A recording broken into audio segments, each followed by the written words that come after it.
C4. Former John James campaign manager and formerly with the Snyder administration, Tori Sachs is the ED there, executive director. She's on the other end of our line. Good morning.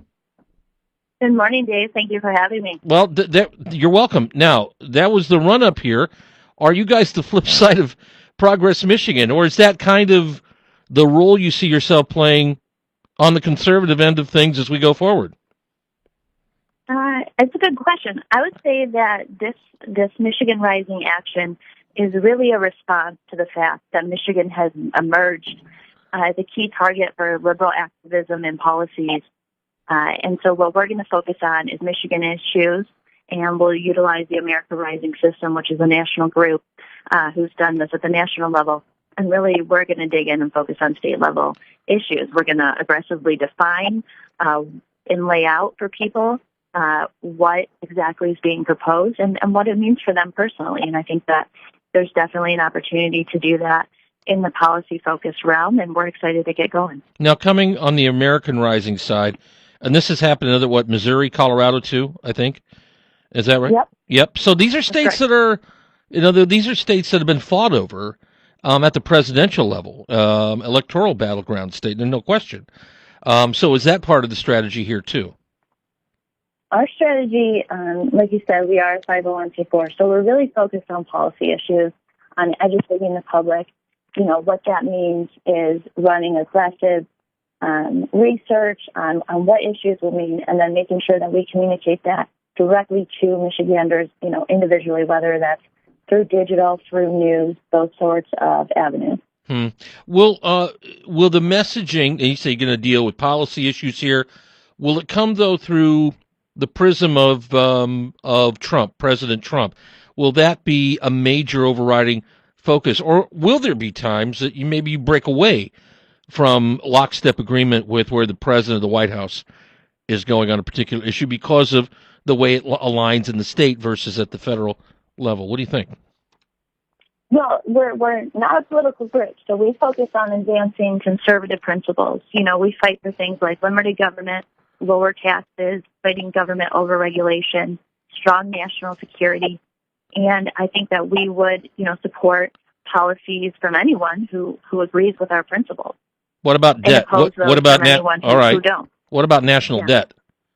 Because that's ballooned here. So it seems like this is an area where conservatives have been willing to, zig and zag a bit from where they were prior. And I know where you see where I'm going with that. Is that something you would look at too, or is that really not on the table? Because Michigan, as a state, is not in a poor financial position right now. So, what do you think?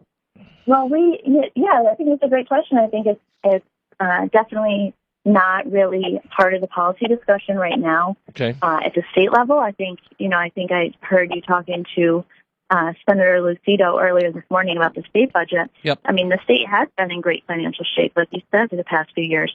And hopefully, we hope that continues. And I think that will be our focus. Well, of course, in the last time we had major shutdowns here of state government, our budget was underwater. And it was systemic. I mean, it was built in. And now that is not the case anymore. So if we have a shutdown, it won't be identical to what we had before. The run-up seems like it, but it won't be identical.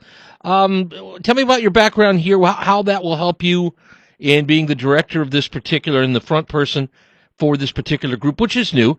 How will your background here in state government with the Snyder administration that was outgoing now assist in that process? What do you think? Yeah, I think, I had experience working in the Snyder administration, doing things like communications, constituent relations, helping people with constituent cases, things that, never make the news but are important. So I think I have a deep understanding of state government and how it works and how it can, be effective for people. And then also, having just run the John James campaign in 2018, having a good understanding of the political landscape and what voters are caring about and what Michiganders are caring about. Was there a temptation to want to join in again and be a part of that directly as opposed to peripherally this time? Sure. Because you got to be careful with the crossover in that you can endorse at some point, but the money streams are different too. What about the James campaign for for Senate. Did you have some thoughts about that? Yeah, I did. I'll tell you, I have, the reason I did not, I've known John for a long time. We've been friends, and I wish him luck in everything that he does, including running again. But I have twins that are 2 and another daughter who just turned 4 on Monday. So I took a lot of time away from them the last time, and I really this opportunity and others presented themselves to where today I just dropped them off at 8 a.m. and then you called me at 8:10. Things like that I'm able to do now. I'm glad we were able to make that work out, and you were too, because I know great. that's a lot. No, I believe I had my youngest just turned 21 yesterday. And it seems like, but when they were all a year and a half, 2 years apart, boom, boom, boom, boom, it was there was one part where we just called it the crazy train, and and it was the crazy train, but fun. So great, that's good for you. This will keep you busy, though. I'll ask you about. I know you don't have to tell me about funding and 501c4. I mean, this will you have a problem with being called part of the dark money routine, even though you file? You don't have to tell us about donors or whatever. I mean, will that bother you at all? Any way, shape, or form? That's not something that I thought about. I mean, I really got excited about this because they really promote issues that I care about and, really with a Michigan focus. And like I said, I'm raising 3 kids here. And I'm worried about what the state's going to look like 10, 20 years from now and making sure that we leave them a state, that's, fiscally solvent and then also growing. Before I let you go, last quick, what's the first thing you're going to come out with, and what's the first policy issue that will be getting all of the headlines involving Michigan Rising Action? Can I say stay tuned? And when we're ready to launch, I'll give you a call back. All right. Then I'll ask about the donors later. And okay. Tori Sachs is our guest here today. She is the new executive director of the newly launched 501c4 in Michigan. Similar on the right, you would say, although brand new, and Progress Michigan's been around for a decade now, and then some. But it will have probably a similar kind of from the right attack going ahead. We'll see what that is. And we appreciate you coming on. Good luck with kiddos out there, and we look forward to chatting with you again. Great. Thanks, Dave. Thanks for having me on. Yep, have a great day. You bet. You can follow them online and see what they're all about. Just stay tuned. But so you want to keep your powder dry there, right? Not let the other side. I think it's interesting. I always wonder about groups like this here, and again, where the money goes. I know where the money goes, but where does it come from? Who's funding? I'm interested in that. People like Craig Mauger, Michigan Campaign Finance Network, interested in that. A lot of people interested in that, and that goes for Progress Michigan, their original founding.